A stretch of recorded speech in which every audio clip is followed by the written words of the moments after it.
You let me believe they were dead. I've replayed those words 1,000 times. In the shower, while making breakfast, at 3 a.m. when sleep won't come. 8 words that hit harder than any slap, any scream, any slammed door ever could. And the worst part, I couldn't defend myself, because he wasn't wrong. 3 weeks before Callister showed up in that parking lot, I found something I was never meant to see. I was cleaning out my mother's house after the funeral. You know how it is, sorting through decades of junk, tossing expired coupons, keeping random photos for reasons you can't explain. Then, I opened her jewelry box. Underneath her wedding ring and a pair of fake pearls sat a folded letter. Yellowed paper, creased like someone had read it dozens of times. The handwriting belonged to someone I recognized, someone from Callister's family. And the date? 2 days after I gave birth to the twins. My hands wouldn't stop shaking as I read. Names I knew. Bank account numbers. Instructions. My mother, the woman who drove the getaway car when I fled New York, who held me while I sobbed through 36 hours of labor, who swore on her own grave that hiding was the only way to keep my babies safe, had been bought and paid for. Every truth I believed for 7 years was a purchased lie. Cedar Falls wasn't supposed to be forever. That's what I told myself when I first arrived, 23 years old, 8 months pregnant, terrified out of my mind. I picked it because nobody would think to look here. No Vance family connections, no high society fundraisers, just cornfields, church potlucks, and people who minded their own business. I got a job waitressing at a diner called Millie's, rented a tiny apartment above a hardware store, told everyone I was a widow, that my husband died in a car accident before he could meet his babies. People brought me casseroles. The church ladies threw me a baby shower. I cried real tears because their kindness felt like something I didn't deserve. When Mia and Marcus arrived, £6 each, screaming and perfect, I made myself a promise. They would never know fear. They would never know the cold marble hallways of the Vance estate. They would never sit through a dinner where their grandmother inspected them like livestock being graded for auction. They would be normal kids. Happy kids, mine. And for 7 years, it worked. Marcus played Little League. Mia took piano lessons from an elderly woman named Dorothy, who smelled like lavender and always had cookies. We had movie nights every Friday. I taught them to ride bikes in our gravel driveway. I thought I'd gotten away with it. I thought the past would stay buried in New York where it belonged. But the past doesn't stay anywhere. It just waits. It started small, the way these things always do. Marcus came home from school one afternoon, backpack dragging on the ground, face all scrunched up like he was working through a math problem he couldn't solve. "Mom, why don't we have a dad?" I had rehearsed this conversation 100 times. Widow story. Car accident. He loved you so much. Standard script. But looking at my son, who had Callister's exact jawline, Callister's exact way of tilting his head when he was thinking, the words stuck in my throat. "He died before you were born, sweetheart. I've told you this." "Yeah, but..." He kicked at the floor. "Tommy's dad died too. In the army. They have pictures everywhere, medals and stuff. How come we don't have anything?" I made something up. Told him the photos were lost in a move. He accepted it the way kids do when they're still young enough to trust their mothers completely. But Mia was watching from the hallway. She didn't say a word. Just looked at me with those dark Vance eyes, her grandmother's eyes, and I felt something cold crawl down my spine. She knew I was lying. She didn't know what about yet. But my daughter, my perceptive, too smart for her own good daughter, had clocked something false in my voice. That was the first crack. The letter in my mother's jewelry box? That was the earthquake. I need to take you back to New York. Back to who I was before Cedar Falls. Before the fake widow story. Before I became Marisol, the single mom who makes okay tips at Millie's diner. I was Marisol Vega, 22, working as a junior event coordinator for a catering company that handled Manhattan's wealthiest clients. That's how I met Callister. The Vance family was hosting a charity gala, the kind where a single centerpiece costs more than my monthly rent. I was running around with a headset, making sure the ice sculptures didn't melt and the champagne stayed flowing. He found me crying in a supply closet after his mother screamed at me for placing the wrong flowers on her table. "She does that to everyone," he said, handing me a tissue. "Last week, she made a florist cry so hard, the woman quit the industry entirely." I laughed. He smiled, and something between us just clicked. What happened next was the kind of love story you only believe when you're living it. Secret dates, whispered phone calls, stolen weekends at hotels where nobody knew the Vance name. I thought he was different from his family. I thought we could build something real. Then I got pregnant, and I found out exactly how the Vance family handled inconvenient situations. Or at least, I thought I found out. Because everything I believed about that night, about those threats, about why I had to run, my mother orchestrated all of it. And according to that letter, she wasn't working alone. So there I was, standing in that Piggly Wiggly parking lot, Callister 10 feet away from me. Our children, his children, arguing about Lucky Charms versus Frosted Flakes behind my back. He looked older, tired, like he'd spent 7 years searching for ghosts. Marisol. His voice cracked on my name. "Tell me those aren't..." Mia chose that exact moment to shout, "Mum, Marcus won't share the cart." I watched Callister's face change, watched him do the math. Twins, 7 years old, her face, his eyes. You let me believe they were dead. The accusation hung in the air between us. I had so many things I wanted to say. It wasn't like that. I was trying to protect them. Your mother threatened to take them away. I didn't have a choice. But the letter in my pocket, the one I'd been carrying since I found it, told a different story. A story where I was the victim too, where we'd both been played by people we trusted. "Callister," I finally managed, "I need to show you something. And when you see it, you're going to realize that everything we thought we knew was a lie. By the end of this story, you'll know who really pulled the strings. You'll understand why my own children eventually looked at me and said the words, 'No mother survives. We don't trust you anymore.' You're watching Untold Lineage, where the stories behind the names are never as simple as they look. Before we go back to the beginning, I want to know, drop it in the comments, if you discovered your own mother had been lying to you for years, could you forgive her? And if you love stories that peel back family secrets layer by layer, hit subscribe. Because what happens next, you won't see it coming. Now, let me take you back to where this really started. The night I decided to run. Before Callister Vance, before the black Mercedes and the lies and the letter that changed everything, I was nobody. And I mean that literally. My studio apartment in Queens measured exactly 280 square feet. The walls had this greenish tint from water damage that never got fixed, no matter how many times I called the super. The radiator clanked all night, like someone was trapped inside trying to get out. And the mildew. I stopped smelling it after the first month. Your nose just gives up eventually. I worked as an administrative assistant at a venture capital firm in Manhattan.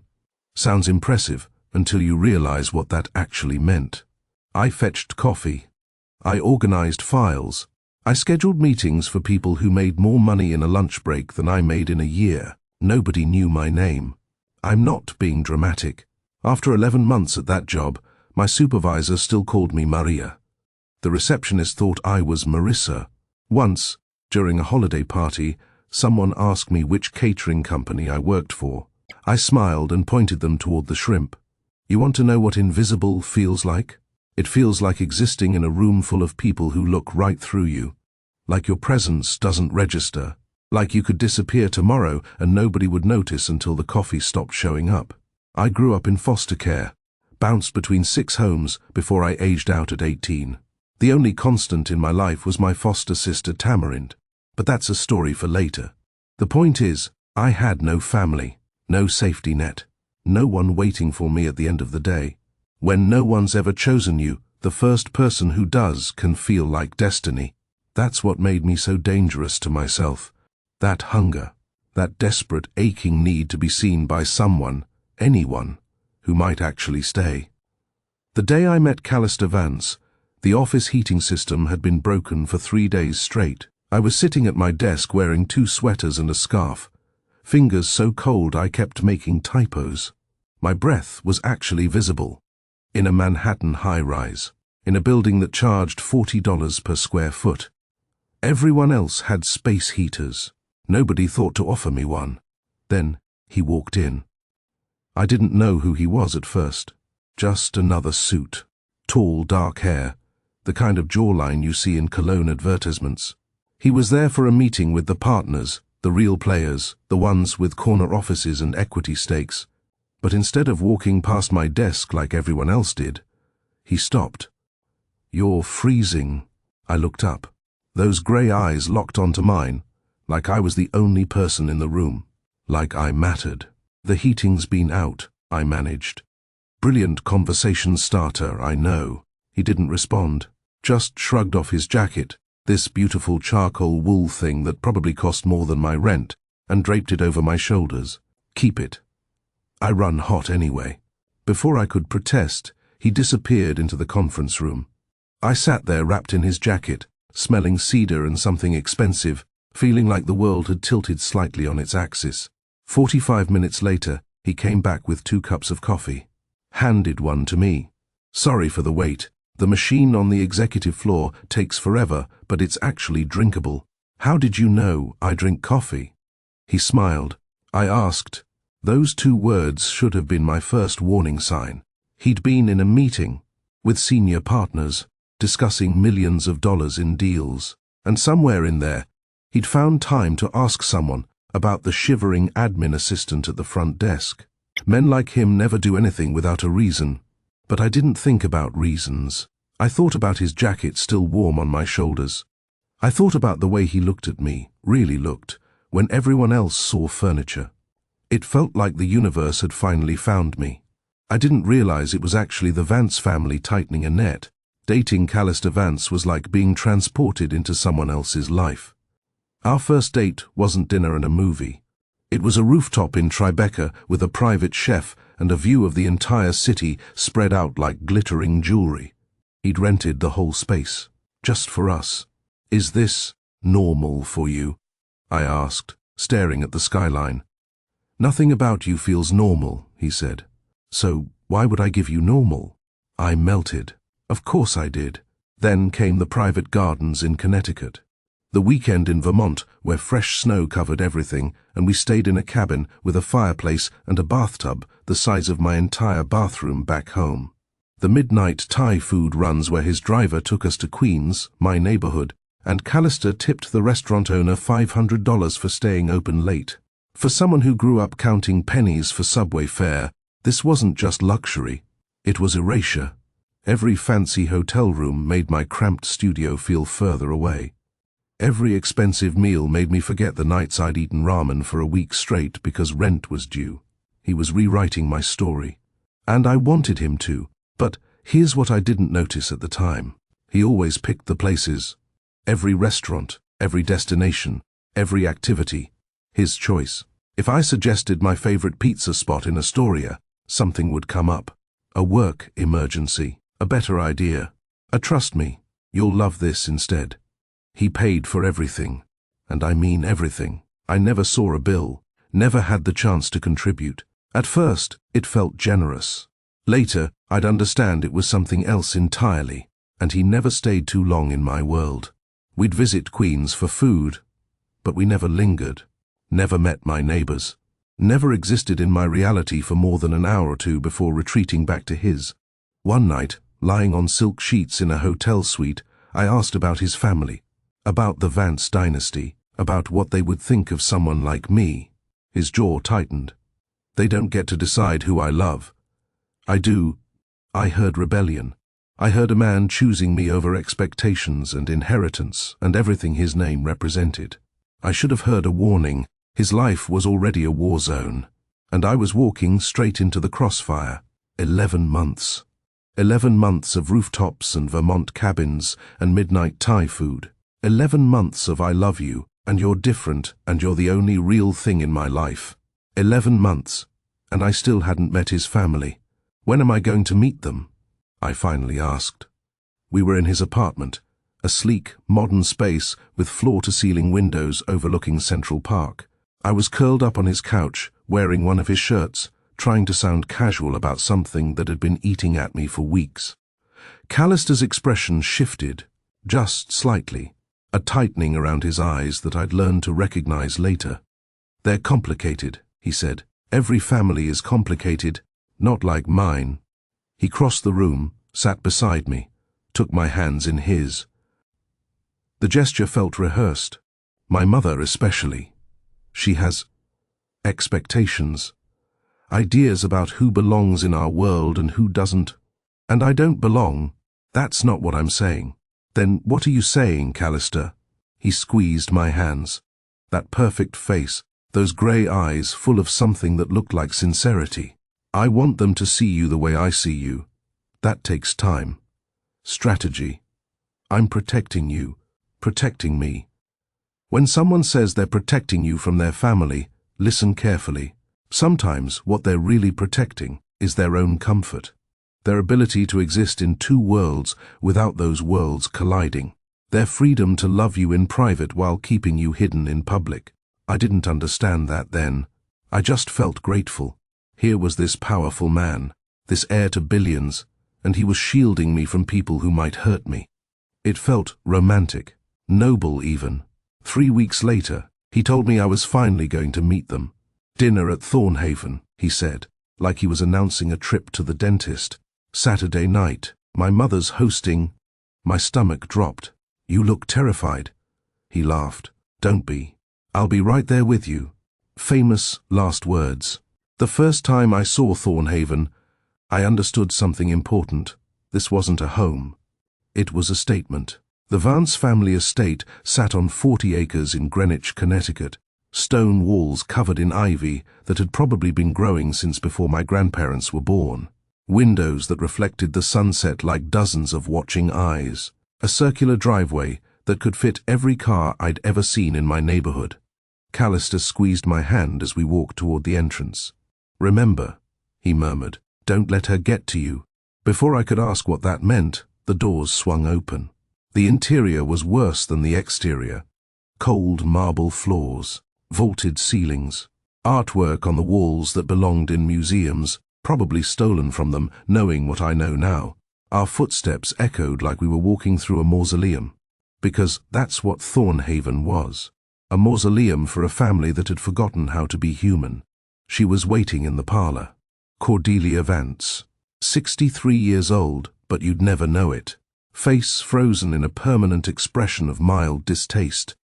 Blonde hair swept back in a style that probably hadn't changed since the Reagan administration. Wearing a cream-colored dress that cost more than my yearly salary.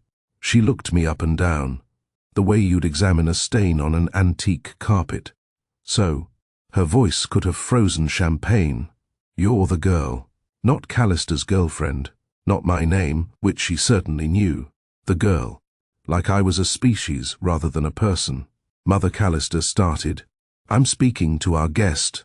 She didn't offer her hand, didn't gesture toward a seat, just kept staring at me with those pale blue eyes. "He tells me you work in administration, filing papers and such. I'm an executive assistant at a venture capital firm. So, filing papers." A thin smile. How industrious. The next 40 to 5 minutes were a masterclass in elegant cruelty. Cordelia asked about my education, community college. How brave. My apartment. Queens. Isn't that where they filmed that dreadful show about drug dealers? My family. Oh, you don't have one? How terribly sad. Every word was a knife wrapped in silk. Then someone appeared in the doorway. An older man with Callister's jawline and none of his warmth. Callister, a word about the Singapore deal. Now, I watched Callister's face shift. Conflict, apology, resignation. "I'll be right back," he whispered to me. 5 minutes. He left me alone with her. Cordelia's smile changed the moment her son disappeared. Sharper now, honest in its malice. "You think you're special," she said quietly. "You think my son is different, that he'll choose love over family, romance over legacy." She set down her wine glass with a soft clink. Other girls have thought that too. Maybe I'm not like other girls. Oh, you're exactly like them. Pretty enough, hungry enough, desperate enough to believe the fantasy. She leaned forward slightly. But here's what you need to understand about my son, about all the Vance men. I waited. He'll choose us, you know. In the end, her pale eyes held mine without blinking. They always do. If you're watching this and wondering whether Cordelia was right, whether Callister chose his family over me, the answer is complicated. Because by the time the choice came, I'd already made one of my own. Quick thing before we continue. If this story is hitting different, go ahead and drop a comment telling me what you think of Cordelia so far. Monster or just protective mother? And if you haven't subscribed yet, now's the time. The dinner at Thornhaven is about to get so much worse. The question I should have been asking wasn't whether Callister would choose me. It was why his mother was so certain I'd need to be eliminated. And the answer to that question? It would take me 7 years and one hidden letter to finally understand. The drive back from Thornhaven was quiet.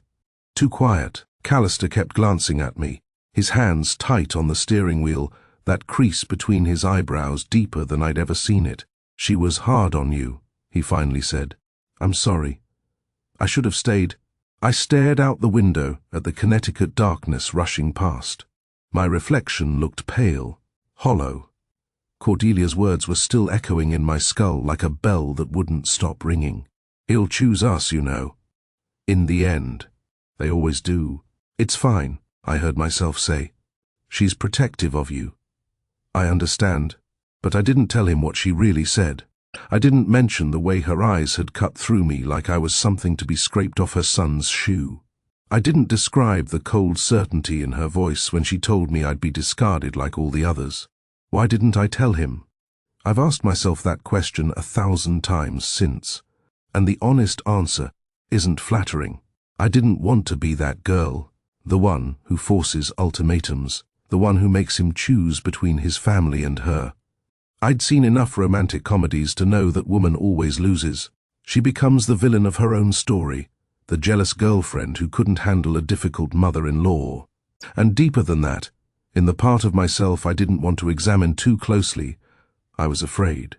Afraid that if I told Callister what his mother said, he might pause a second too long before defending me. He might hesitate. And that hesitation would confirm everything Cordelia wanted me to believe. So I stayed silent.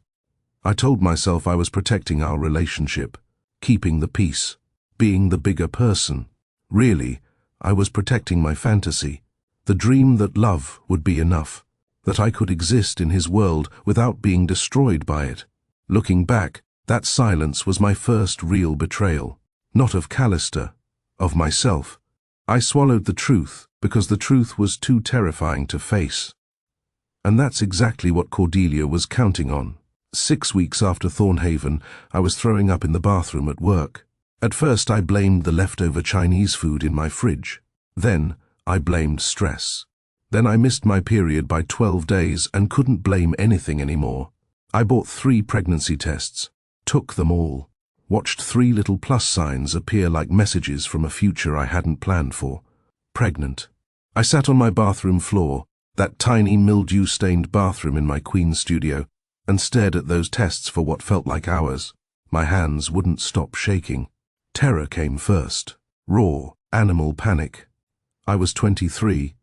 I made barely enough to cover my own rent. The father was a billionaire whose mother had already marked me for elimination. How was I supposed to raise a child in this mess? But then something else crept in. Something warm and fierce and completely unexpected.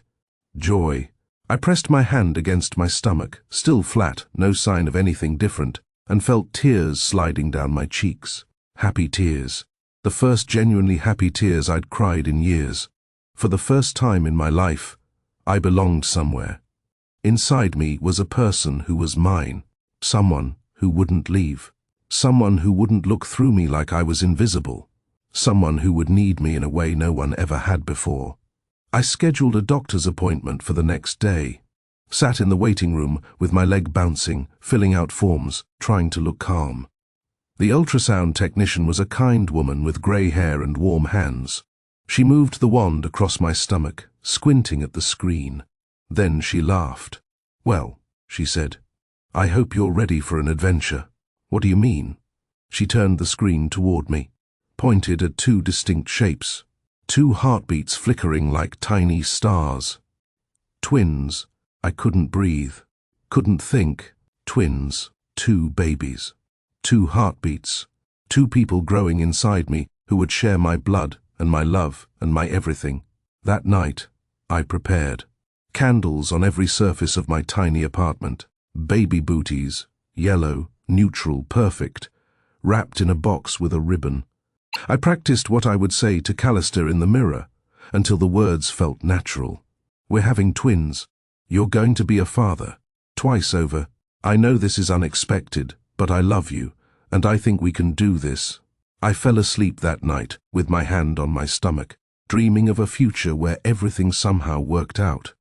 I had 48 hours of pure, uncomplicated happiness. Then the phone rang. The number was unfamiliar.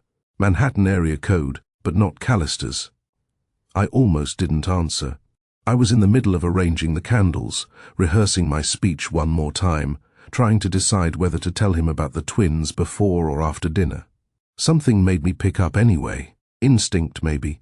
Or fate twisting the knife. Marisol. That voice, cold as Thornhaven marble. "This is Cordelia Vance." My heart stopped. "I'll keep this brief," she continued. "My son won't be seeing you anymore. The relationship is over. He's asked me to communicate this on his behalf, as he felt a direct conversation would be unnecessarily emotional." The room tilted. I grabbed the edge of my kitchen counter to stay upright. "That's not. He wouldn't." "He would. And he has." A pause. I could hear her satisfaction through the phone. "He's engaged now. To Pemberley Ashford. Old family friends. Appropriate in ways you simply are not. Engaged." The word hit me like a physical blow. 48 hours ago, he'd held me in his arms and told me I was his future. Now he was engaged to someone else? "You're lying," I whispered. "Check the society pages tomorrow if you don't believe me." The announcement runs in the morning edition. My hand found my stomach. Those two heartbeats. Those two tiny lives that didn't know their world was collapsing before they'd even arrived. "I'm pregnant." The words came out before I could stop them. Desperate. Stupid. The last card I had to play. Silence on the other end. Then Cordelia's voice returned, and it was different now. Colder. Sharper. The mask fully off. "That's unfortunate, but easily handled. I'll have my lawyer contact you with appropriate arrangements. A clinic, a settlement. You'll sign a non-disclosure agreement, and this entire episode will be forgotten. I would never. Take care of it quietly, Marisol. That's my advice." Her tone made it clear this wasn't advice. It was a command.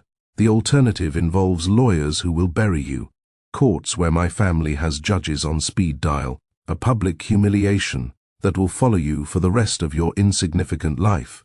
I couldn't breathe. The room was shrinking. The candles I'd arranged so carefully seemed to mock me now, props from a fantasy that had just been exposed as a lie. "If you attempt to contact my son," Cordelia continued, "if you try to use this pregnancy as leverage, if you breathe a word of this to anyone, I will destroy you. Not metaphorically, completely. You will lose everything. Are we clear?" The line went dead. I stood there in my candlelit apartment, baby booties still wrapped in their ribbon, and felt something inside me shatter. Not break. Shatter. Into pieces too small to ever reassemble. In that moment, I believed something that would define the next 7 years of my life. The man I loved had chosen them over me, over us, over our children. Callister hadn't just left. He'd sent his mother to clean up the mess. And I was the mess. I didn't believe her. That's what I told myself through the longest night of my life. Cordelia was lying, manipulating, trying to scare me away. Callister loved me. He would never do this. At 7 a.m., I called his number.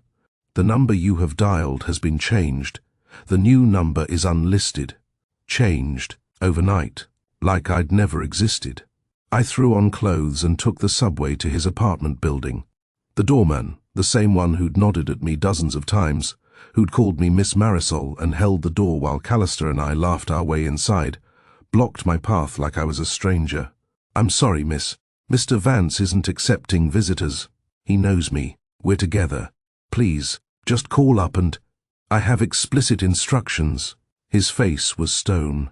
"You need to leave. Just tell him I'm here. Tell him Marisol is here. He'll want to see me."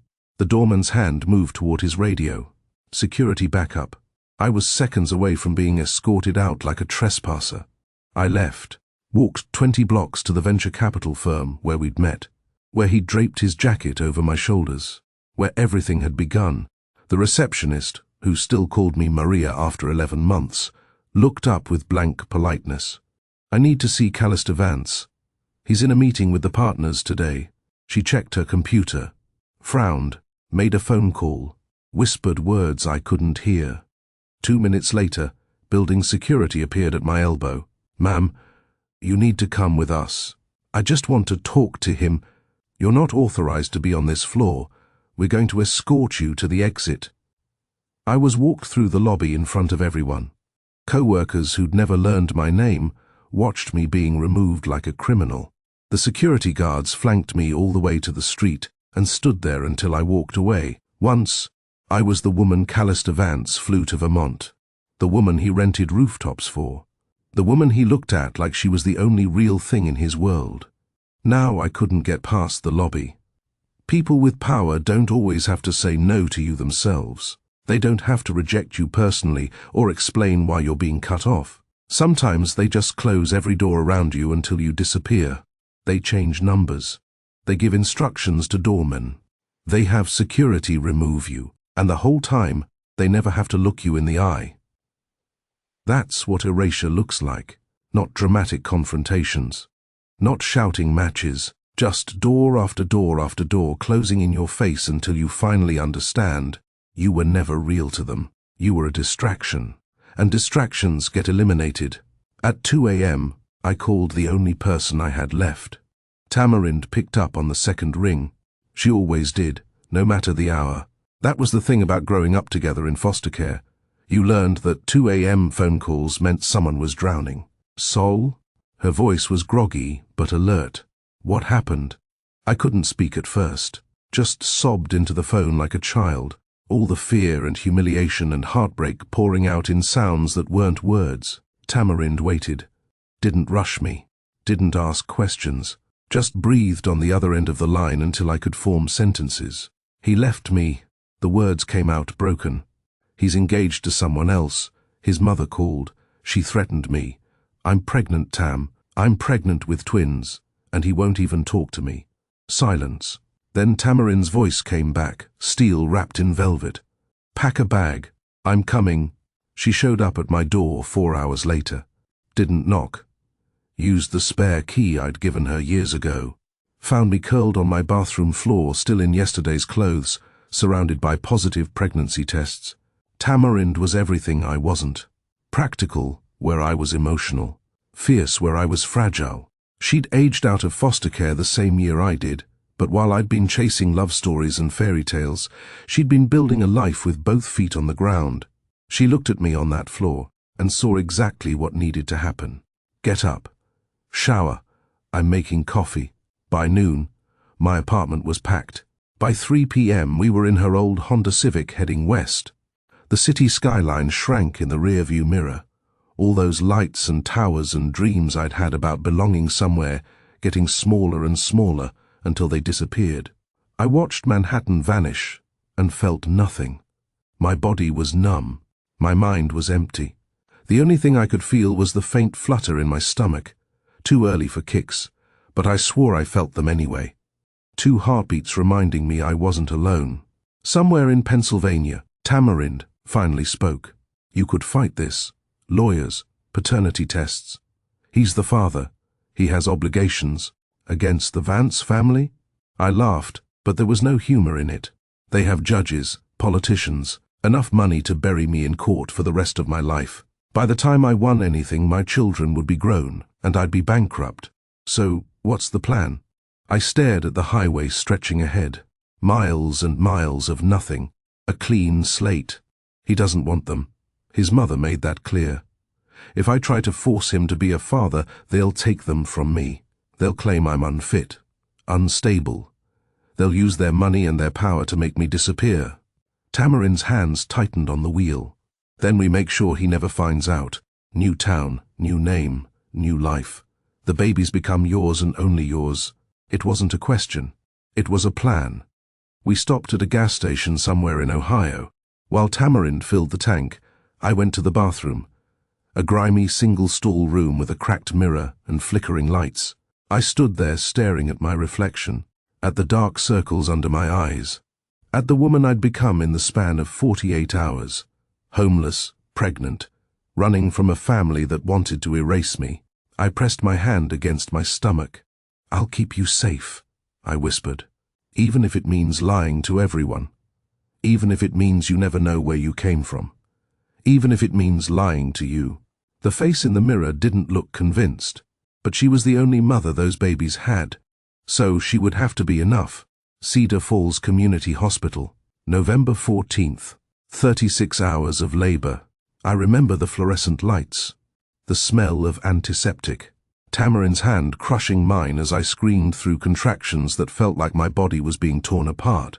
The doctors had warned me about complications. Twin births are risky under the best circumstances, and these weren't the best circumstances. I was stressed, underweight, running on fear and determination and not much else. But at 3:47 a.m., Mia arrived. 6 pounds, 2 ounces, a full head of dark hair, calloused as hair. Eyes squeezed shut, tiny fists already clenched like she was ready to fight the world. 11 minutes later, Marcus followed. Smaller, 5 pounds, 8 ounces, but his gaze, even in those first moments, was focused, serious, like he was studying the room and cataloguing every detail.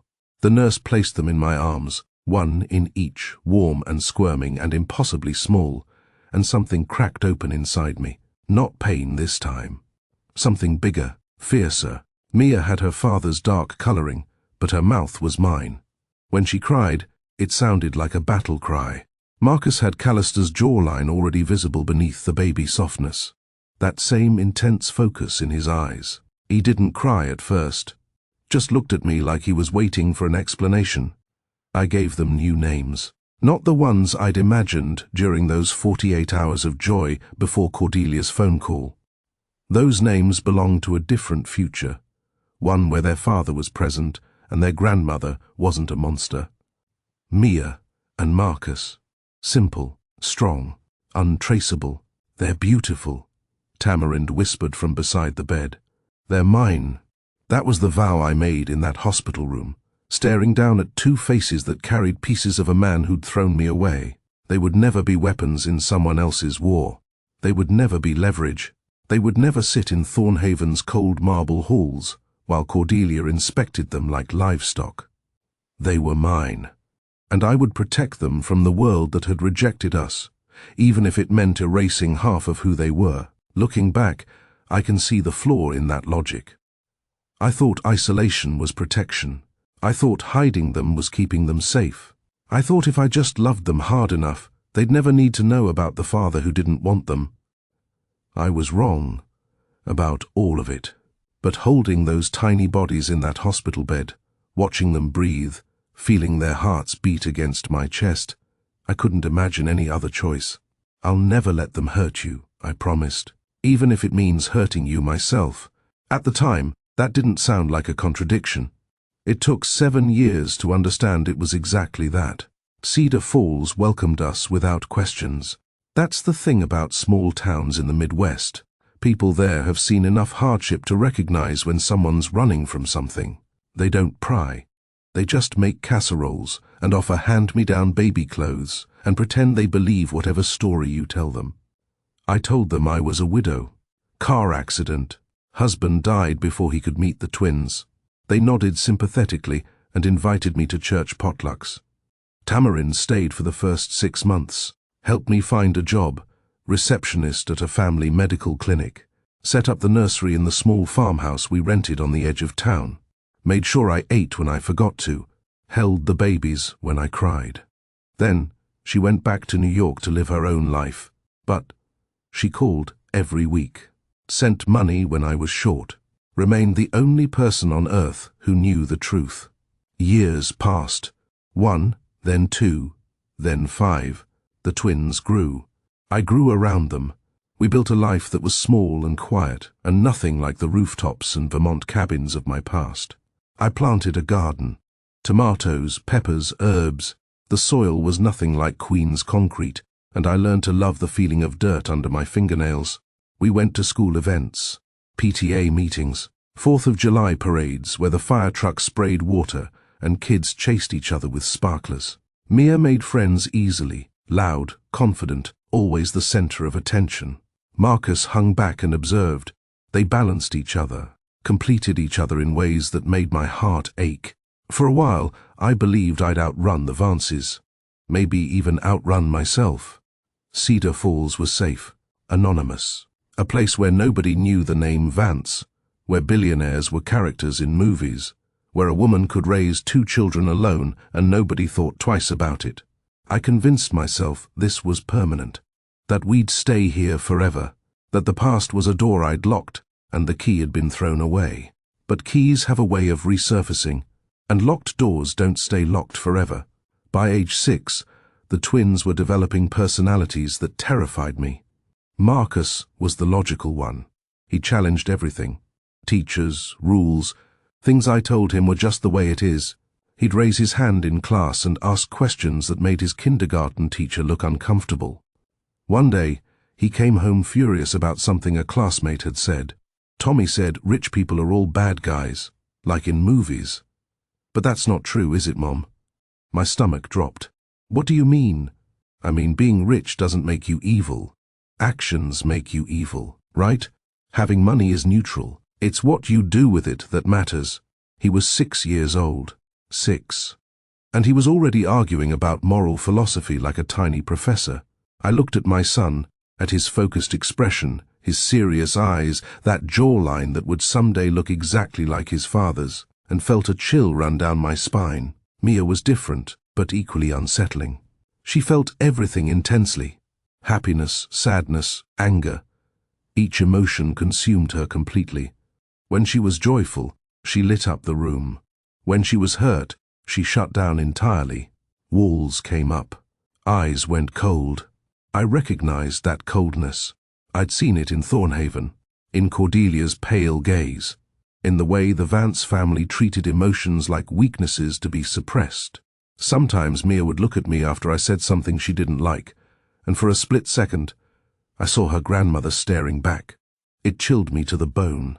I was raising children who reminded me of the very world I'd tried to escape. Their genes carried echoes of a family they'd never met, a family I'd told myself they'd never need to know. But blood doesn't forget. Heritage doesn't stay hidden just because you want it to.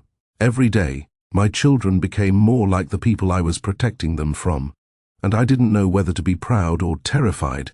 It was Mia who asked first.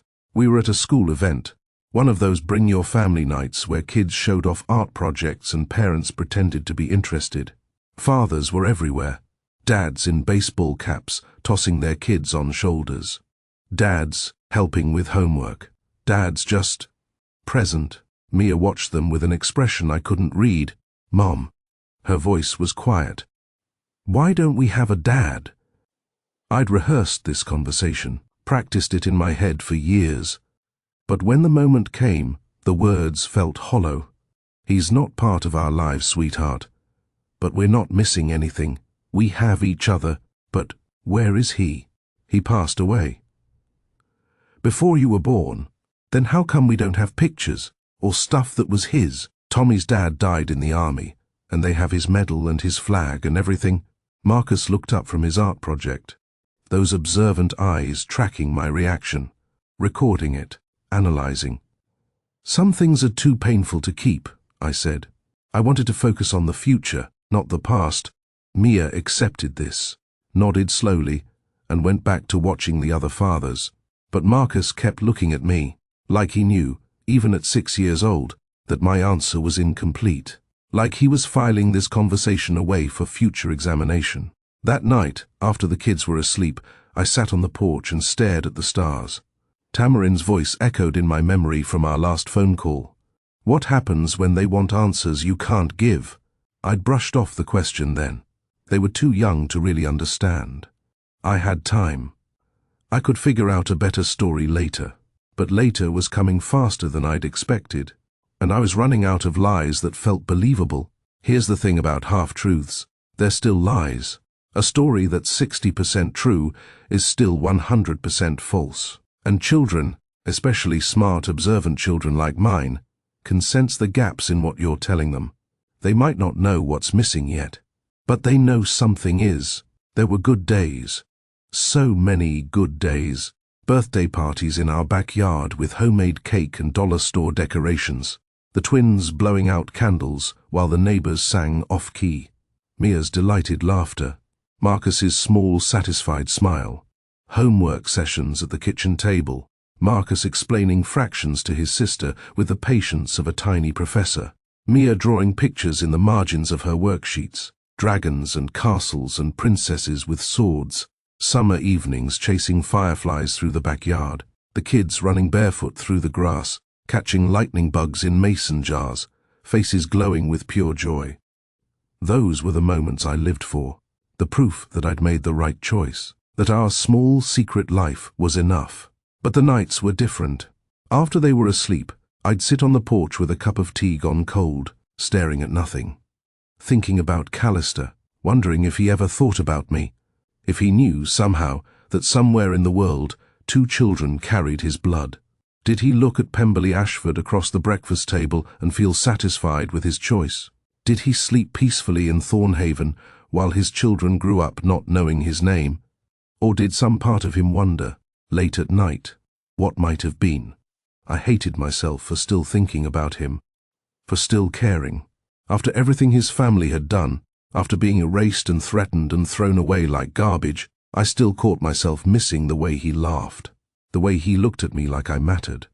Those guilty nights were the worst, because in the darkness, with no one watching, I couldn't hide from the truth. I hadn't just run from the Vances.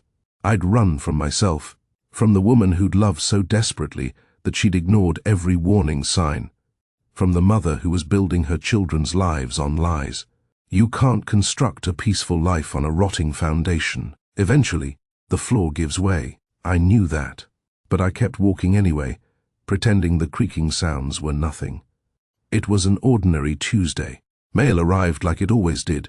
Bills, junk, a flyer for the county fair, and one unmarked envelope. No return address, postmarked from New York City. My name written in block capitals that felt aggressive, angry. I opened it in the kitchen while the twins ate cereal and argued about whose turn it was to pick the TV channel. Inside was a single sheet of white paper, 3 sentences, all capitals.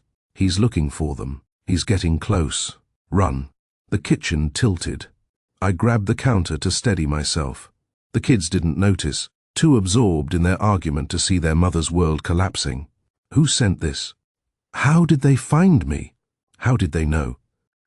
And which he were they talking about? Callister? Someone else? I burned the letter in the backyard after the twins left for school, watched the paper curl and blacken, told myself it was nothing, a prank, someone from my past being cruel. It didn't mean anything. But that night, sleep wouldn't come. And the night after that, and the night after that, every car that drove past our house felt like a threat. Every stranger who glanced at the twins in the grocery store seemed suspicious. The hypervigilance I'd worked so hard to bury came roaring back. Someone knew where we were. Someone knew who my children really were. And they'd sent me a warning. The question was, were they trying to help me? Or were they the danger I should be running from? 2 weeks after the letter, I saw the car, black sedan, tinted windows, parked at the end of our street, where nobody ever parked, just sitting there. Engine off, no one getting in or out. The first time, I convinced myself it was a visitor for one of the neighbors, someone waiting to pick up a friend, nothing to worry about. The second time, 3 days later, my heart started pounding. The third time, I wrote down the license plate with shaking hands. Tamarind urged me to call the police. "Get it on record," she said during our phone call. "If something happens, there needs to be a paper trail." But I couldn't. What would I tell them?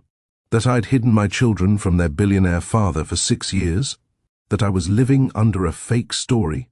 That a mysterious letter had warned me someone was coming? The moment I involved police, my whole life became evidence, documentation, things that could be found by Vance family lawyers. So I watched the car instead, tracked its appearances, tried to find patterns. It never stayed longer than an hour, never approached the house, never seemed to do anything except exist, a black shadow at the edge of our safe little world. Here's what didn't make sense. If this was the Vance family, why would they stalk? They had unlimited resources, armies of lawyers, investigators who could verify paternity in days. If they wanted to take my children, they wouldn't waste time with surveillance. They'd strike. Papers served. Courts mobilized. A legal assault. I couldn't possibly survive. But if it wasn't them, then who? I was still trying to figure that out when Mia noticed. She was standing at the living room window, looking out at the street. I didn't realize she was watching until she spoke. "Mom." Her voice was strange, flat. "That black car is back." I crossed the room to stand behind her. The sedan was there again. Same spot. Same tinted windows, hiding whoever was inside. Is he here for us? My daughter, 6 years old, trusting, asking me a question I couldn't answer. "No, sweetheart," I lied. "It's probably just someone visiting a neighbor." She looked at me with those dark eyes, her grandmother's eyes. "You're lying," she said quietly. "I can tell when you're lying now." Before I could respond, she walked away, left me standing at the window, staring at a car that held all my worst fears. If you're still with me, and I hope you are because this story is about to take a turn nobody saw coming, take a second to subscribe. What I'm about to tell you next changes everything. The letter, the car, the person inside it. It wasn't who I thought, and neither was the real enemy, the Piggly Wiggly parking lot. 3:47 p.m. on a Tuesday afternoon. I can still hear every sound from that moment. The shopping cart wheels squeaking against asphalt, a truck engine idling 3 rows over, country music drifting from someone's open window. Mia and Marcus arguing about cereal in that endless way siblings do. Lucky Charms versus Frosted Flakes, a debate that had been running for approximately 6 years. Normal sounds, safe sounds, the soundtrack of the invisible life I'd built. Then the Mercedes appeared, black, sleek, windows tinted so dark they looked like mirrors, Manhattan plates that screamed money and power, and everything Cedar Falls wasn't. My hands froze on the shopping cart handle. Time did that strange thing it does in moments of crisis, stretching and compressing simultaneously. I watched the car roll past the pickup trucks and minivans like a shark gliding through a school of minnows. It stopped, 20 feet away, the engine cut off. I knew. Before the door opened, before I saw his face, before anything was confirmed, I knew. My body recognized the threat before my brain caught up. 7 years of hiding, and my past had just pulled into a parking space. The driver's door swung open. Callister stepped out. He looked older, lines around his eyes that hadn't been there before, grey threading through the dark hair at his temples. But it was him, the same sharp cheekbones, the same way of standing like he owned whatever ground was beneath his feet. His gaze swept the parking lot, searching, hunting. Then he found me. For a moment, neither of us moved. 7 years collapsed into a single held breath. I saw recognition hit him, saw his expression shift from searching to finding to something I couldn't name. Then his eyes moved past me, to the shopping cart, to the 2 children standing beside it. Mia, dark hair, like his, that stubborn set to her jaw. Marcus, those serious eyes, that calculating expression. I watched Callister do the math, watched understanding crash through him like a wave breaking against rock. His face went pale. His hands started shaking. Marisol. My name came out broken, barely a whisper. I couldn't speak, couldn't move, couldn't do anything except stand there while my carefully constructed world crumbled around me. He took a step forward, then another, his eyes never leaving the twins. You let me believe they were dead. 8 words. Quiet, devastated. An accusation that carried 7 years of grief in every syllable. And I had absolutely no idea what he meant. Dead. The word came out of my mouth before I could stop it. Confused. Defensive. Completely lost. What are you talking about? I never told anyone. The abortion. Callister's voice cracked on the word. My mother showed me the paperwork. The clinic records. Your signature on the consent forms. She said you took the money and ended the pregnancy. The parking lot tilted. I grabbed the cart to keep from falling. Abortion. Callister, there was no money. I didn't sign anything. I saw the documents. His hands were shaking now. His whole body was shaking. I saw your signature. I mourned them, Marisol. For 7 years I thought you'd killed our children for a settlement check. The horror of it hit me like a physical blow. He didn't abandon us. He didn't choose Pemberley and the family fortune over me and the twins. He thought we didn't exist anymore. He thought I'd taken blood money and erased our babies like they were an inconvenience. Cordelia hadn't just separated us. She'd made us hate each other for crimes neither of us committed. I never signed anything, I said slowly. Each word, deliberate, trying to make him understand. I never saw any money. Your mother called me after I found out about the pregnancy. She threatened me, told me to disappear or she'd destroy me. I ran because I thought you'd sent her. I thought you didn't want us. Want you? His voice rose, pain and anger mixing together. I looked for you for 3 years. I hired investigators. I went to your apartment. It was empty. Your job, they said you'd quit. It was like you'd vanished from the earth. And every time I tried to search harder, my mother showed me those documents. Proof that there was nothing left to find. We stared at each other across that parking lot.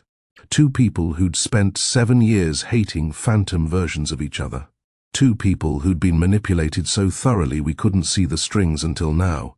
At this point, who do you blame more? Me for disappearing, or him for believing his mother? Drop your answer in the comments while we keep going, because this next part is where everything breaks even further. The car door opened behind me. I'd been so focused on Callister that I'd forgotten about the twins. Forgotten that they were watching, listening, processing everything with those sharp minds I'd spent 6 years nurturing. Marcus stepped out first, cautious, deliberate, his eyes moving between me and Callister like he was solving an equation. Mia followed, hovering near the cart, her expression guarded in a way that made my heart ache. Callister's attention snapped to them. I watched his face transform, grief and wonder and something desperate fighting for control. These are my... He couldn't finish the sentence. The words were too big. Kids, this is... I started. You're our dad. Marcus, my logical, observant, too smart for his own good son, stating it like a fact he'd already confirmed through evidence. Callister made a sound that wasn't quite a word. His knees buckled. Right there in the Piggly Wiggly parking lot, this man who probably owned buildings and companies and more money than our whole town would see in a lifetime. He dropped to his knees on the dirty asphalt. Yes, his voice was raw, wrecked. Yes, I'm your father. Marcus studied him with that intense focus. Then, why did you leave us? The question hung in the air like a blade. I watched Callister struggle, watched him try to find words that could explain 7 years of absence to a child who didn't understand corporate intrigue and forged documents and family manipulation. I didn't know you existed, he finally said. Someone lied to me. Made me think you were gone before you were even born. I would never have stayed away if I'd known. Marcus processed this, turned to look at me. Those eyes that missed nothing. Mom knew. Not a question. an observation. He wasn't just asking why his father had left. He was asking why his mother had never corrected the lie. I stood there in that parking lot, and I realized something terrible. Callister wasn't the only one on trial here. I was too, and my own children were the jury. I couldn't bring him to our house. That space was ours, mine and the twins. The place where I'd rocked them through fevers and helped with homework and built a life that didn't include him. Letting him inside felt like an invasion I wasn't ready for. But I couldn't send him away either. Not with the twins staring at him like he was a puzzle they needed to solve. Not with questions hanging in the air that would only multiply if I tried to postpone them. "There's a park," I heard myself say. "2 blocks from here. We can talk there." Callister nodded. He'd follow me anywhere right now. I could see it in his eyes, the desperation of a man who'd just discovered he had children and was terrified of losing them again. We drove separately, his Mercedes trailing my old Honda like a shadow. The twins sat in the back seat, unusually quiet. Marcus staring out the window. Mia watching me in the rearview mirror with an expression I couldn't read. The park was nearly empty. Late afternoon on a weekday. A few kids on the distant soccer field. An elderly couple walking a small dog. The twins headed for the swings without being asked. Old habit. This was the park where I'd taught them to pump their legs, to fly higher, to trust that the chains would hold. Now they sat there like sentries, watching me and Callister settle onto a weathered bench, close enough to hear, far enough to pretend they weren't listening. The sun was starting to set. Orange light painting the rusted playground equipment. The squeaking of swing chains mixing with birdsong and distant traffic. In another context, it might have been beautiful. Right now, it just felt like the calm before a storm. "Start at the beginning," I said. "Tell me exactly what she told you." Callister stared at his hands. They were still trembling. This man, who'd probably negotiated billion-dollar deals without flinching, couldn't steady his own fingers. "After you disappeared, I went looking for you. Your apartment was cleared out. No forwarding address. Your job said you'd resigned without notice. I called your phone, disconnected. It was like you'd been erased from existence." I remembered those days, driving west with Tamarind, watching New York shrink in the rearview mirror, thinking I was escaping. I was actually just playing into Cordelia's hands. "My mother told me you'd come to her," Callister continued, "before you left. She said you'd demanded money, threatened to go public with the pregnancy unless you were paid off. That's a lie. I know that now." He cut me off gently. "But then?" She showed me documents. Bank transfers to an account in your name. A settlement agreement with your signature. And, he paused, swallowed hard, clinic records, showing you'd terminated the pregnancy 3 weeks after we last spoke. My stomach lurched. She forged my signature. Perfectly. He pulled out his phone, scrolled to a photo, held it out to me. I looked at the image on the screen.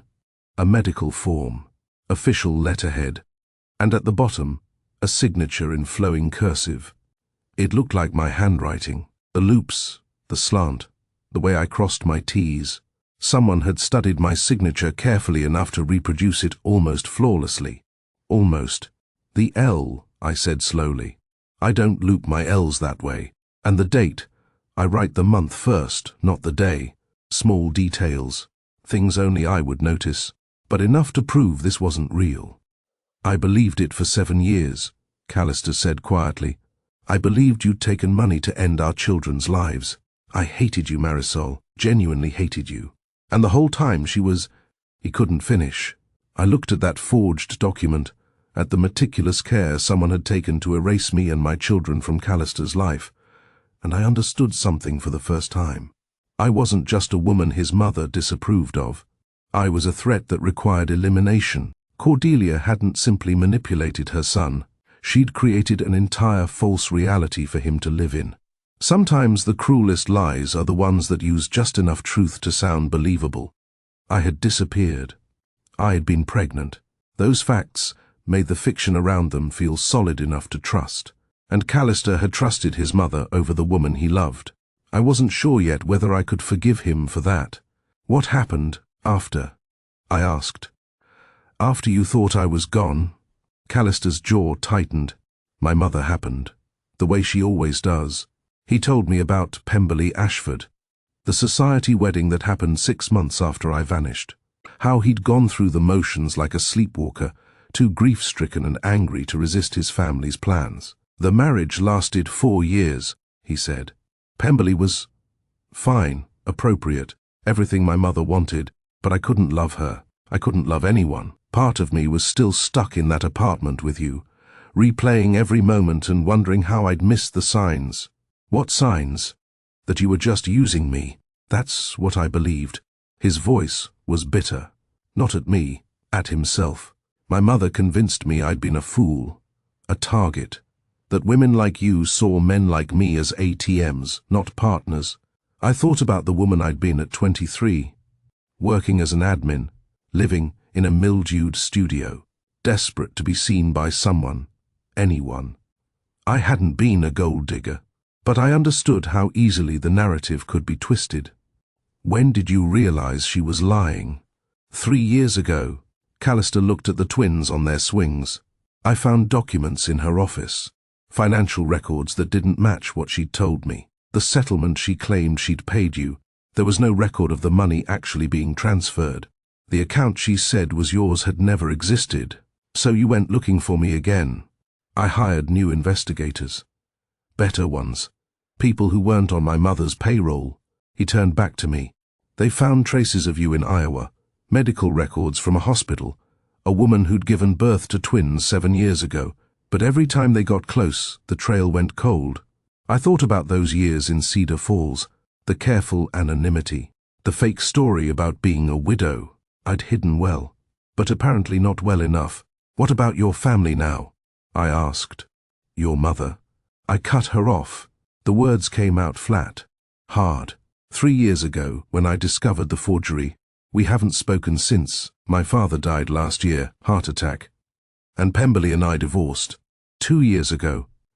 There's nothing left of that world for me, Marisol. Nothing but money I never wanted, and a name I've come to hate. I studied him. This man I'd loved so desperately at 23. He wasn't the prince I'd imagined back then. He wasn't the villain I'd created in my mind during 7 years of hiding. He was just a man. Flawed. Manipulated. Trying to find his way out of a life that had been constructed around him like a cage. We had more in common than I'd realized, but that didn't mean I trusted him. Not yet. So, what do you want? I asked. The question came out sharper than I intended. You found us. Congratulations. What happens now? Callister didn't flinch at my tone. Maybe he expected it. I want to know them. He looked at the twins again. Mia was swinging higher now, hair flying. Marcus was barely moving, still watching us with those calculating eyes. I want a chance to be their father, not to replace the life you've built. I know I can't do that, but to be present, to be part of their story. Your world isn't safe. The words came out fast, defensive. It destroyed us once. Your mother forged documents to make you think I'd killed your children. What do you think she'll do when she finds out they actually exist? My mother won't find out. You can't guarantee that. No. He admitted it without hesitation. I can't. But I can promise that I've spent 3 years building a life separate from her, separate from the Vance name. I have resources she doesn't control, lawyers she hasn't bought. I'm not the man I was 7 years ago, Marisol. I'm not under her thumb anymore. I wanted to believe him. Part of me, the part that still remembered Vermont snowfall and rooftop dinners, ached to believe him. But I'd learned too much about hope to trust it blindly. And if your mother finds out anyway, if she decides grandchildren are assets to be acquired, if she comes after custody with her army of lawyers and judges. Callister was quiet for a long moment. When he spoke, his voice was different. Heavier. I don't know how to keep them completely safe. I wish I could promise you absolute security, but I'd be lying. He met my eyes directly. What I can promise is this. I'm not willing to lose them again. Whatever it takes, whatever resources, whatever legal protection, whatever fights we have to fight, I won't walk away. Not from them. And not from you. I didn't know what to say to that. The sun had dipped below the tree line now. The playground was bathed in fading purple light. The temperature was dropping. On the swings, the twins had stopped moving, both of them watching us, waiting for a verdict. Marcus's expression was calculating. He was trying to figure out what came next, what moves were being made, what strategies were being deployed. Mia's face was harder. That cold shutdown I'd seen too many times before. The wall she built when she felt betrayed. They looked like their father, both of them, and they looked like strangers. We walked back to the cars in silence. The twins stayed several steps ahead of us, a united front that excluded both their parents. I recognized that formation. It was the same way I'd walked with Tamarind through hostile foster homes. Us against them. Except now, I was the them. Callister paused by his Mercedes. He pulled out a business card, plain white, just a phone number, no name or title, and pressed it into my hand. "Call me when you're ready to talk again," he said quietly. "I won't push. I won't show up unannounced. Whatever timeline you need, I'll respect it." I pocketed the card without looking at it. "And if I'm never ready," something flickered in his eyes. Pain, fear, resignation. "Then I'll wait. However long it takes." He turned to the twins. Mia immediately looked away, arms crossed tight. Marcus met his gaze but didn't speak. "It was..." Callister's voice faltered. "It was good to meet you, both of you. I know this is confusing. I know you have a lot of questions. I'd like to answer them when you're ready." Mia said nothing. Marcus studied him for a moment, then nodded once. A small acknowledgement that didn't commit to anything. Callister got into his Mercedes. The engine purred to life. I watched the black car roll out of the parking lot and disappear down the street. The same direction the surveillance car had always come from. Had that been him? All those weeks? Watching us from a distance, gathering courage or information, or both? Another question I didn't have the energy to ask. I unlocked the Honda. "Get in. We're going home." The drive was silent. We pulled into the driveway of our farmhouse. Home. The place that had felt so safe for so many years. It didn't feel safe anymore. I turned off the engine. Nobody moved to get out. "So," I said carefully, "do you want to talk about..." "He's lying, Marcus." His voice flat. "Certain." I twisted in my seat to look at him. "What do you mean?" "The dad guy." "Callister." Marcus stared straight ahead through the windshield. "He's lying. Not about everything. Maybe not even about the big stuff. But there's something he's not telling us." "What makes you think that?" "His hands." Marcus finally met my eyes. When he talked about cutting off his mom, his hands were steady. But when he talked about what he wants now, knowing us, being part of our lives, they started shaking again. If he was telling the truth about both things, the physical response would be consistent. My son, 7 years old, analyzing deception through body language like a tiny interrogator. I wanted to defend Callister, to explain that shaking hands might just mean emotion, not dishonesty, that adults are complicated, that sometimes fear and hope look the same from the outside. But I didn't know if any of that was true. Marcus might be wrong, or he might have caught something I'd missed. I'd spent 7 years teaching him to be honest, to observe carefully, to trust his instincts. Now he was looking at me like I was a stranger who'd broken every lesson I'd ever taught. "I don't know what he's hiding," I admitted. "Maybe nothing, maybe something, but I promise we'll figure it out together. Okay?" Marcus nodded slowly, not satisfied, but willing to wait. Mia hadn't said a word. We made it inside the house before the storm broke. Mia stopped in the middle of the living room. That living room, where we'd built blanket forts and watched movies and laughed until our stomachs hurt. The same space where I'd convinced myself we were happy. She turned to face me, and her expression was ice. "You lied to us, Mia. Our whole lives." Her voice was trembling now, but not with sadness. Rage. Pure, righteous rage. Every single day for 7 years. "You told us our dad wasn't part of our lives anymore. You let us think he didn't want us. I was trying to protect you. Protect us from what? She was shouting now. From a dad who wanted to find us.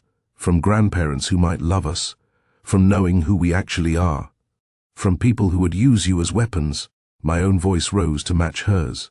Callister's family, his mother, she threatened to destroy me. To take you away. I was terrified, Mia. I was 23 years old and pregnant with twins, and the most powerful woman I'd ever met told me she'd crush me if I didn't disappear. So you ran? Mia's eyes were bright with unshed tears she refused to let fall. And you decided for us. You decided we didn't get to know our father. You decided who we got to be. I did what I thought was right. You did what was easier. The words hit like a slap. It was easier to run than to fight. Easier to lie than to explain. Easier to keep us small and hidden than to let us be part of a bigger story. She was 7 years old. 7. But in this moment, she sounded ancient. Like she'd already figured out truths I was still running from. Mia, please try to understand. I understand plenty. Her voice went quiet now. Cold in that way I recognized.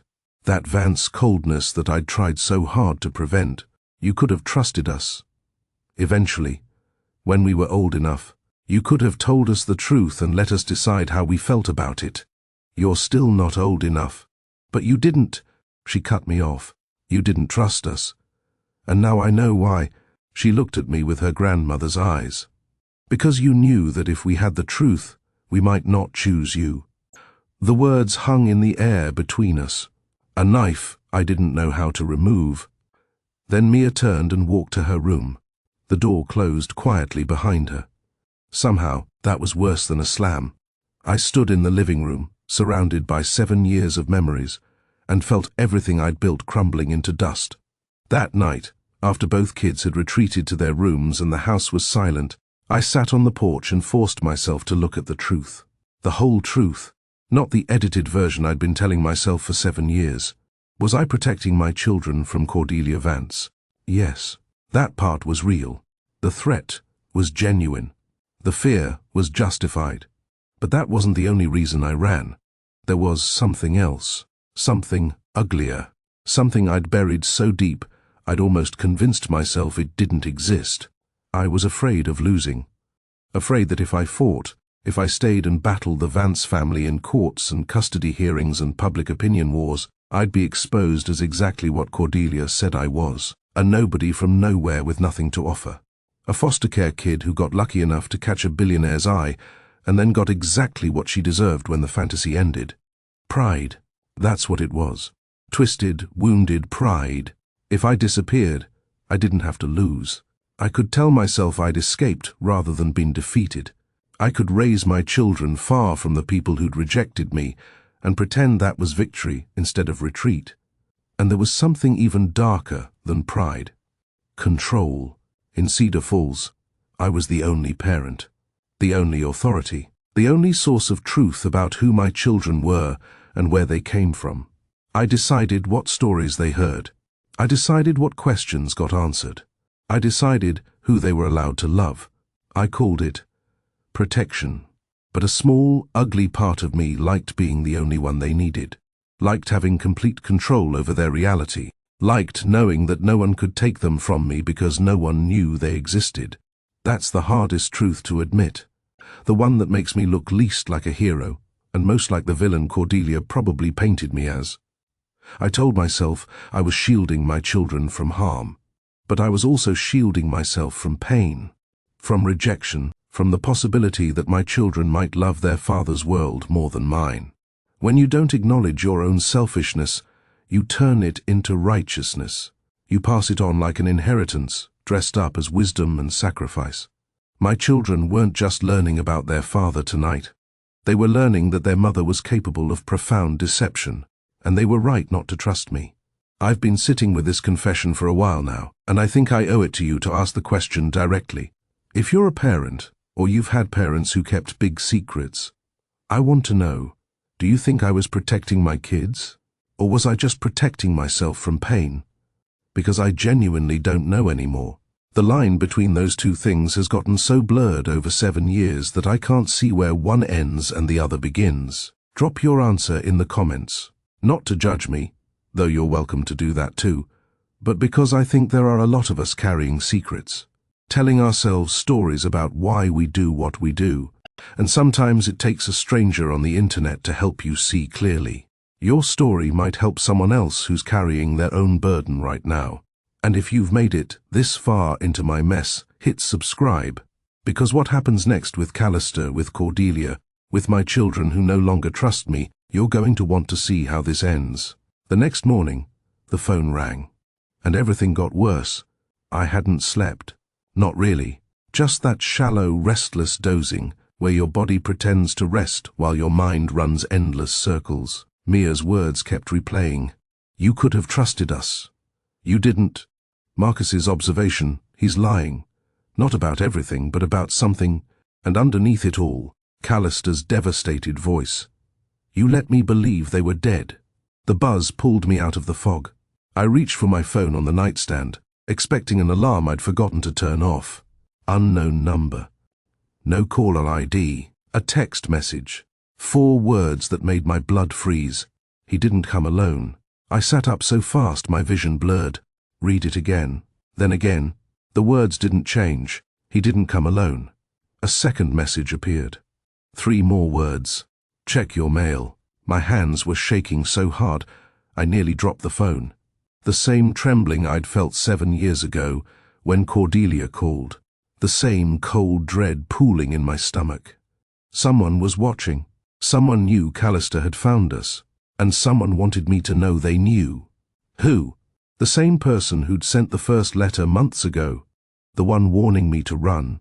Or someone new. Someone connected to the Vance family, reporting back to Cordelia. I threw off the blankets. My feet hit the cold floor, and I was moving before my brain caught up, grabbing a robe, checking that the twins' doors were still closed. Through the kitchen. Past the coffee maker I hadn't turned on. Out the front door into the grey morning light. The mailbox sat at the end of our gravel driveway. Ordinary, rusted in spots. The same mailbox that had delivered bills and junk mail and school newsletters for 7 years. Now it felt like a bomb waiting to detonate. I walked toward it on legs that didn't feel like mine. The morning air was cool against my face. Birds were singing somewhere. Normal sounds, safe sounds. Nothing about this was normal or safe. I opened the mailbox. Another unmarked envelope waited inside. Same as the first one, no return address. My name in those aggressive block capitals. This wasn't over. It hadn't even really started. I carried the envelope back inside with hands that wouldn't stop trembling. The kitchen table. Morning light streaming through the window. Coffee growing cold in the pot I'd set to auto brew and forgotten about. I stood there for a long moment, just staring at my name on that envelope. Part of me wanted to burn it like I'd burned the first one. Pretend it didn't exist. Go back to the comfortable denial that had served me so well for 7 years. But denial wasn't an option anymore. Callister had found us. The twins knew the truth. Whatever protection ignorance had offered was already gone. I tore open the envelope. 3 items inside. The first was a photograph. Printed on glossy paper, clearly taken with a professional lens. It showed Mia and Marcus walking into Cedar Falls Elementary. Their backpacks, their winter coats. The timestamp in the corner read 3 days ago. Someone had been photographing my children at school. While I was at work, while I thought they were safe. My knees buckled. I grabbed the counter to stay upright, staring at my babies captured in that image. Unaware, vulnerable, being watched by someone I couldn't see or identify. The second item was a newspaper clipping. Old, yellowed, carefully preserved. A society page announcement from the New York Times, dated 8 years ago. Vance family announces engagement. Callister Vance to wed Pemberley Ashford in spring ceremony. The headline I'd never seen. The announcement Cordelia had told me about on that phone call. Proof that at least part of her story had been true. But why send this now? What was the point? The third item answered that question. A single sheet of paper. Typed. 1 sentence. Cordelia doesn't lose. I read those 3 words over and over. Each time they hit harder. Cordelia doesn't lose. Not Cordelia knows. Not Cordelia is coming. Not even a direct threat. Just a statement of fact. A reminder of who I was dealing with. A woman who had forged documents and destroyed relationships and erased me from her son's life without breaking a sweat. And now she knew about the twins. I sank into a kitchen chair, photographs and clippings scattered in front of me, trying to make my brain work through the panic. Who was sending these? Were they warning me? Threatening me? Both? If this was someone working for Cordelia, why not just report back to her directly? Why the anonymous letters, the cryptic messages, the drawn-out psychological torture? And if this wasn't Cordelia's person, if this was someone else entirely, what did they want? I didn't have answers. All I had was a photograph of my children and the growing certainty that the walls were closing in. 2 fronts. That's what I faced now. On one side, the external threat. Someone watching my children. Someone connected to the Vance family. Or at least someone who knew enough about them to understand what Cordelia was capable of. Letters and texts and photographs that proved our hiding place wasn't hidden anymore. On the other side, my children. Mia, who wouldn't look at me at breakfast. Marcus, who watched everything with those calculating eyes but refused to share what he was thinking. The trust I'd spent 7 years building, demolished in a single afternoon. I sat at that kitchen table long after the kids left for school, walked by a neighbor since I couldn't bear to let them out of my sight, but also couldn't explain why without raising more questions. Options. I needed options. I could tell Callister about the text, share the photographs and the clipping and the threatening message. He had resources I didn't. Investigators, lawyers, money to throw at problems until they went away. But telling Callister meant trusting Callister.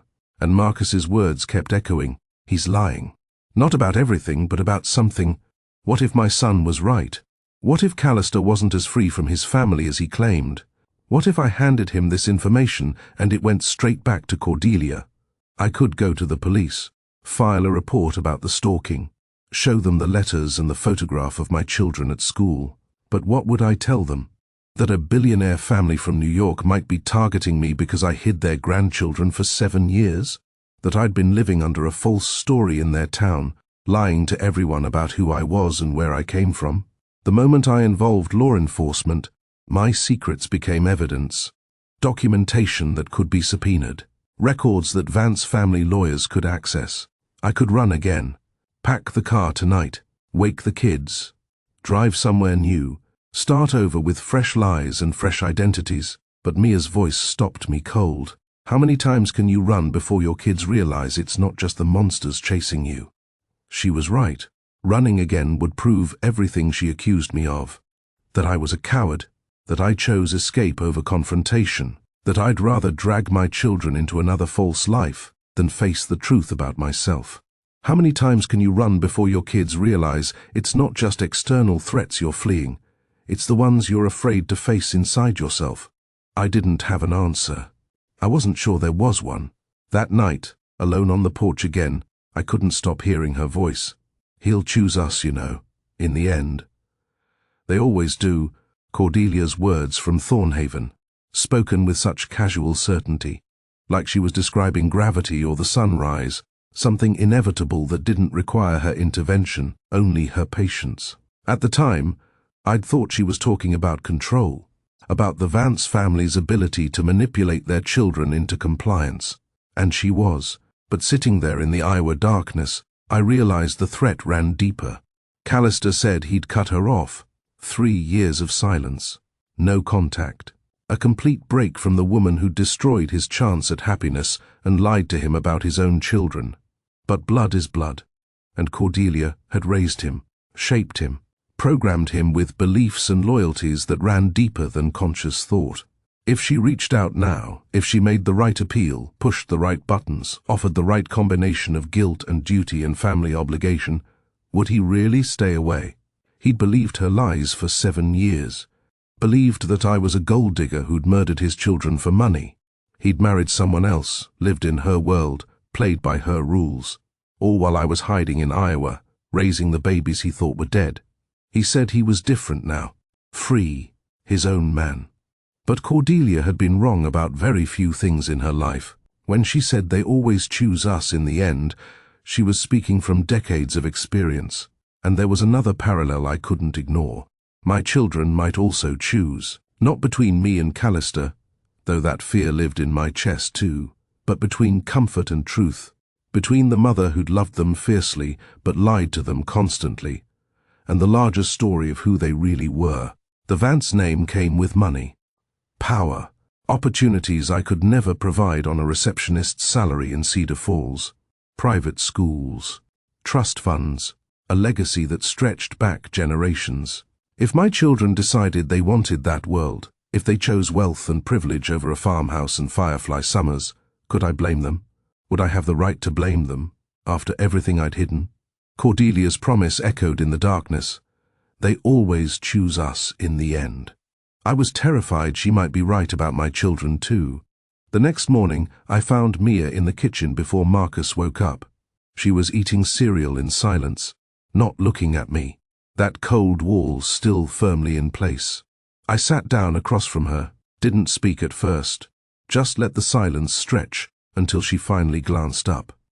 "I need to tell you something," I said quietly, "about why I really hid you from your father." She didn't respond, but she didn't look away either. I told myself it was protection, and part of it was, the fear was real, the threat was real. Your grandmother is a dangerous woman who would have done anything to control you. I paused, forced myself to continue. But that wasn't all of it. Mia waited. I was scared of losing you. Not to your father, to the truth. I was afraid that if you knew where you came from, if you knew about the money and the power and the world you could have been part of, you wouldn't want this life anymore. You wouldn't want me. My voice cracked on the last word. I hadn't planned to cry, hadn't wanted to make this about my emotions, but the tears came anyway. I spent 7 years hiding you from your father, from his family, from the whole world. I wiped my face with the back of my hand, but I think I was really hiding you from the truth about me. That I'm not brave, that I'm not selfless, that I made choices out of fear and pride, and the need to be the only one you needed. Mia was quiet for a long moment. Her expression hadn't softened, but it hadn't hardened further either. "That doesn't fix anything," she finally said. "I know. Saying sorry doesn't give us back 7 years of not knowing who we are. I know that too." She stood up, carried her bowl to the sink, stood there with her back to me. "I don't forgive you," she said quietly. "Not yet, maybe not ever. But—" a long pause. "But at least you finally told the truth about something." She walked out of the kitchen. A moment later, I heard her bedroom door close. It wasn't forgiveness. It wasn't reconciliation. It wasn't even a truce. But it was something, a crack in the wall. The first honest words between us since that parking lot. I looked at the photograph still sitting on the table. My children at school, being watched, being documented. Cordelia doesn't lose. Maybe not. But I wasn't the same scared 23-year-old who'd run from New York with nothing but a pregnant belly and a broken heart. I had 7 years of survival under my belt. 7 years of building something real in this town. 7 years of loving 2 children who might hate me right now, but were still mine. If Cordelia wanted a war, she'd have to earn her victory. I picked up my phone, scrolled to the number Callister had given me. My finger hovered over the call button. Whatever came next, I couldn't face it alone. I pressed call. If this story hit you anywhere in the gut, if you've ever lived with a secret that grew heavier the longer you carried it, tap like so more people can see it. Share it with someone who loves messy human stories. And subscribe to Beneath Our Last Name so you'll be here when we open the next envelope together. Because in the next part, you'll finally see what happens when Cordelia Vance learns her grandchildren are alive. And trust me, you'll want to know whether she's coming to claim them, destroy them, or something much, much worse. The Vances aren't done with us. They're just getting started.